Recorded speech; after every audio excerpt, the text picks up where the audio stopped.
জয় শ্রীকৃষ্ণ। আমার সকল সনাতনী বন্ধুদের জানাই অনেক শুভেচ্ছা। আজ আমি তোমাদের মাঝে গোত্র সম্পর্কে আলোচনা করব। আমরা যারা হিন্দু সম্প্রদায়ের মানুষ, তাদের কাছে এই গোত্রটা খুবই গুরুত্বপূর্ণ।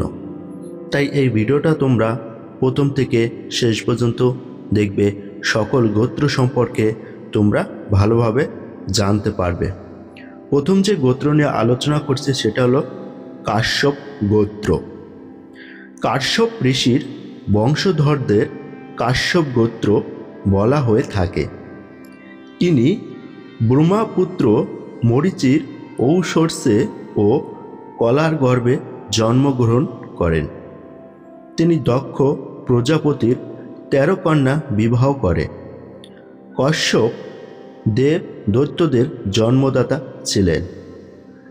কশ্যপ গোত্রের প্রবর ঋষিদের নাম কশ্যপ, অপসার, নৈদ্রুপ। এই ছিল গিয়া কশ্যপ যে গোত্র, এই গোত্র সম্পর্কে। এই গোত্র ঋষি কাশ্যপ, তার নাম অনুসারে এই গোত্রটার নামকরণ করা হয়েছে এবং তিনি 13টা কন্যা বিবাহ করেছিলেন। এরপর যে বংশ নিয়ে আলোচনা করব সেটা হলো বাচ্ছ গোত্র।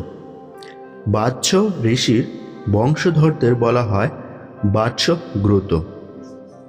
তিনি ভৃগু বংশীয় হরির পুত্র ছিলেন ও শার্বণী মুনের ভ্রাতা।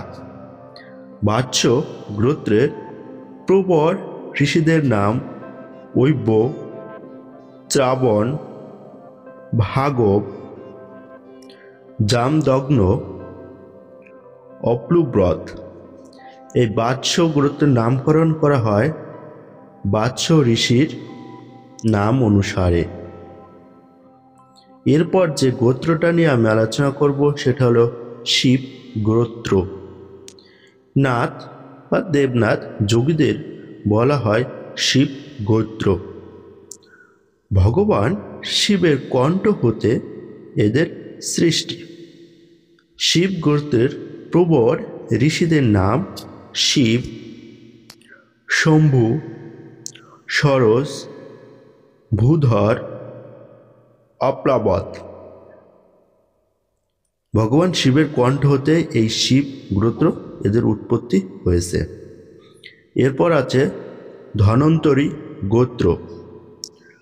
ধন্বন্তরী ঋষির বংশধরদের বলা হয় ধন্বন্তরী গোত্র। যিনি একজন বৈদ্য তথা সুচিকিৎসক ছিলেন। সমুদ্র মন্থনে তার উৎপত্তি হয়। এই গোত্রের প্রবর ঋষিরা হলেন গৌতম, অপসার, অঙ্গিরস, ভাস্পর্ত, নৈদ্রুপ। এরপর আছে জামদগ্ন গোত্র।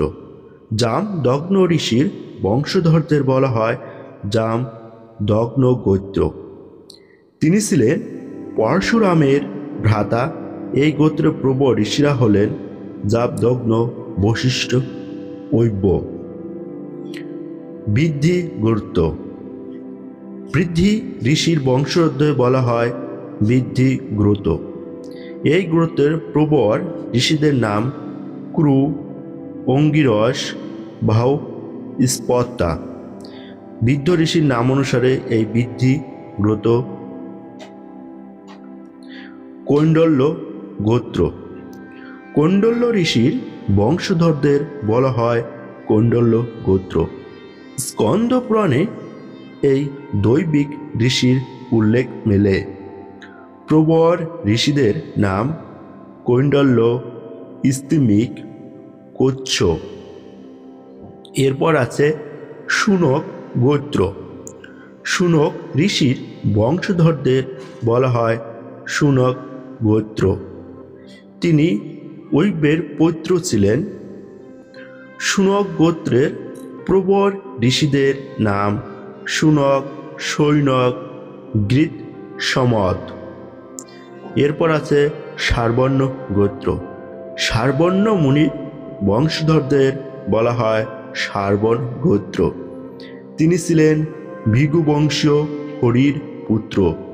নৈমিয় সারণ্য নিবাসী এক মহৎ পড়শি। তার প্রার্থনায় বায়ুদেব তার কাছে পুরাণ কথা কীর্তন করেন। পূর্ব ঋষিদের নাম ঐব্য চাপন।